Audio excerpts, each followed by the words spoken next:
Ouviu aquele dito popular que conta que no período da Quaresma e da Semana Santa o bicho fica solto e coisas estranhas acontecem? As redes sociais foram inundadas de mensagens contando coisas um pouco estranhas que acontecem nesse período do ano. Você acredita nesse dito popular? Muita gente sim. E quem conta um conto, você sabe, aumenta um ponto.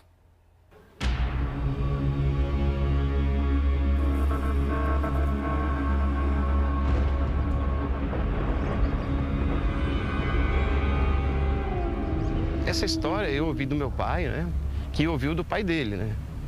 É a história sobre um casal que tinha um bebezinho recém-nascido, né? Que num dia de sexta-feira santa, ele convidou ela para poder ir para a casa dos pais dela, que ficava numa propriedade, a mais ou menos umas 5, 6 horas de caminhada, né? Que não havia estradas, assim, e o único meio era a cavalo ou a pé, né? E eles saíram em direção à casa do pai dela, dos pais dela, né? Já no escurecer, assim, da noite. Depois de caminhar por várias horas, chegaram numa encruzilhada onde havia, que era a divisa da última propriedade antes de chegar na casa dos pais dela, né? E foi nesse lugar aí que o marido dela começou a reclamar para ela, dizendo que estava se sentindo mal. E ela, não tendo o que fazer, ficou lá sozinha, com o bebezinho enrolado em uma manta, né? Por sinal vermelha, na escuridão lá, só com o clarão da lua mesmo, né? Ele entrou na mata e não voltou. Passou-se 1 hora, 2 horas e nada dele voltar. E ela começou a ficar com medo, assustada, se pôs a rezar, fazer algumas orações ali. Foi quando ela ouviu um barulho muito grande no meio da mata, de alguma coisa que se movia, quebrando tudo que via pela frente. Até que aparece diante dela um monstro enorme, um cachorro, um lobisomem, vamos dizer assim, né, que era tão falado na época. E que imediatamente começou a atacar ela, sabe? E que ele conseguiu agarrar com as mandíbulas dele ali a ponta da manta que envolvia o bebê. E começou então ali uma luta ferrenha entre os dois, né? Entre a vida e a morte. O monstro puxava para baixo, ela puxava para cima. Nesse instante, vendo que ela ia perder, ela disse: Senhor, salva meu filho. Então, acontece o mais incrível de tudo. Houve um impacto assim, tipo, como se fosse um coice de um cavalo que acertou esse lobisomem e atirou ele a uns 15 metros longe dela. E esse bicho fugiu com a rata de volta. E ela ficou lá sozinha, desesperada, né? Chorando e com medo que voltasse, até amanhecer o dia. Eis aí então que aparece o marido dela, de volta do mato. Todo sujo, descabelado, já dizendo para ela que tinha passado mal e vomitado muito e desmaiado lá. E quando eles chegaram na casa dos pais, ela começou a contar essa história, tudo que tinha acontecido e se passado, né?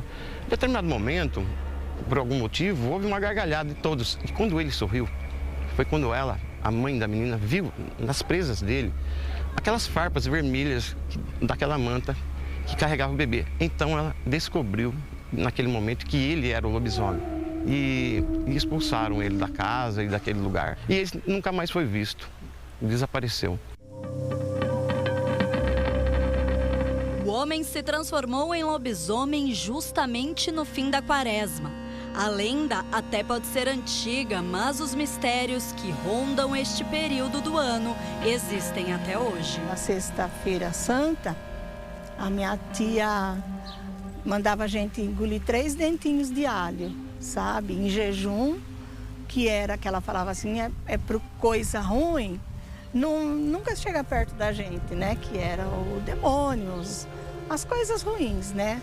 Que nunca chegassem perto da gente, que o alho seria uma proteção. E vocês acreditavam? Ah, acreditava, né? E parece que eu acredito até hoje, sabe? De acordo com o calendário, o período da Quaresma vai da quarta-feira de cinzas até a sexta-feira santa.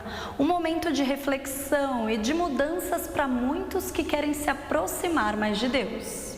Quaresma é um período de 40 dias que antecede a celebração da Páscoa. É um período um pouco diferente, porque marca um caminho de vida espiritual em cada um de nós. A Quaresma é delimitada por uma cerimônia com a qual se inicia este período, que é exatamente a imposição das cinzas, sinal de penitência. E termina lembrando na paixão e morte de Jesus. bem na véspera da vitória de Cristo sobre a mesma morte, através da sua gloriosa ressurreição. Padre Guido veio da Itália para o Brasil em 1973 e atualmente é um dos únicos padres exorcistas do país.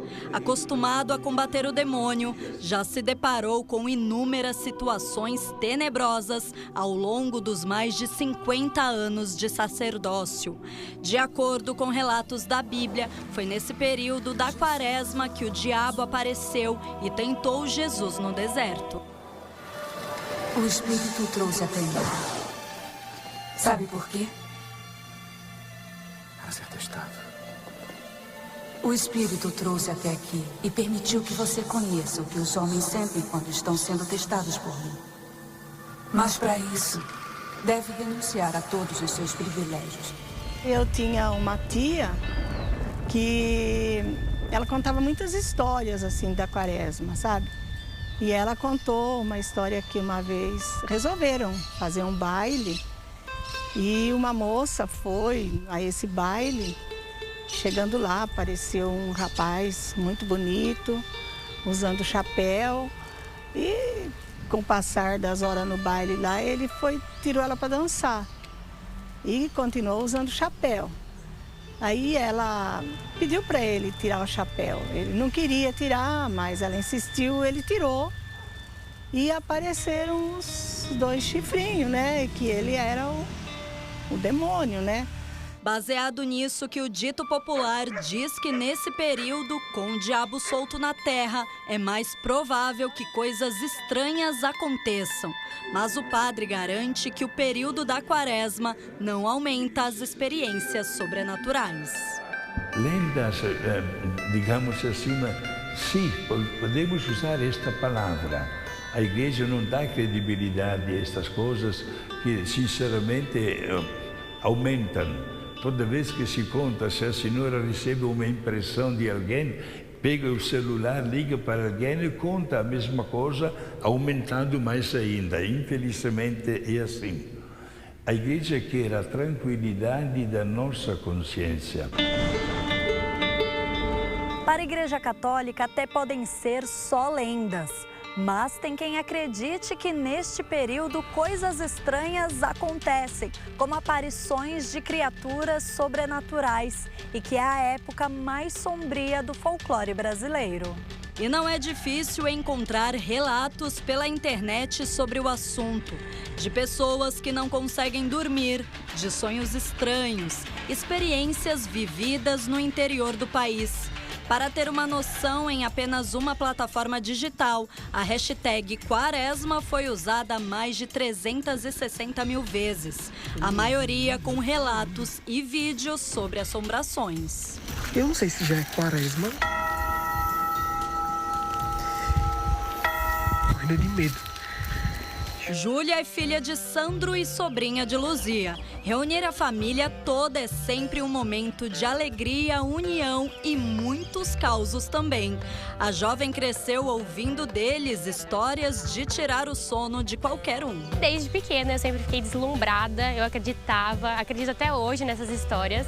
E assim, eu me arrepiava, o olho enchia de lágrima, medo de dormir sozinha. Então assim, ouvir eles contando essas histórias agora me lembra daquela época de quando eu era bem pequenininha e é coisa que eu realmente não esqueço mesmo. E o Felipe é mais um que cresceu sendo apavorado por histórias assim. Causos que foram passados de geração a geração. Minha avó, ela tinha muita neura com criança não batizada. Então, assim que a gente nascia, ela já falava para batizar. Porque, segundo ela, criança não batizada atraía lobisomem. Então, da gente novinho, criancinha de tudo, ela já corria marcar na igreja, já falava, já vai escolhendo os padrinhos quando a mãe estava grávida. Porque assim que nascesse, já ficasse um pouquinho grandinho, ela já queria que fosse na igreja se batizar. E aí ela falava para os pais também, durante o tempo da Quaresma, ela não aceitava que brigasse, ela não gostava que fazia a festa, ela queria que fosse um tempo assim, tipo, bem calmo, sereno, de oração e que não tivesse nenhuma extravagância nem nada do tipo, porque segundo ela poderia acontecer alguma coisa por ser uma época tenebrosa. Ela mesma usava essa palavra para se referir. E aí ela jura de pedra e cal, de pé junto, que ela já viu um lobisomem uma vez. Ela estava com as primas dela, se não me engano, numa colônia. E aí elas viram esse lobisomem, elas correram e ela falava assim que ele era muito grande, que ele tinha uma orelhona. Ela até brinca, ela fala que conforme ele corria, as orelhas dele eram tão grandes que batiam em cima e embaixo. E aí ela jura de pé junto que isso aconteceu e aí deixava a gente assustado também, porque criança, né? E nasce escutando essas histórias.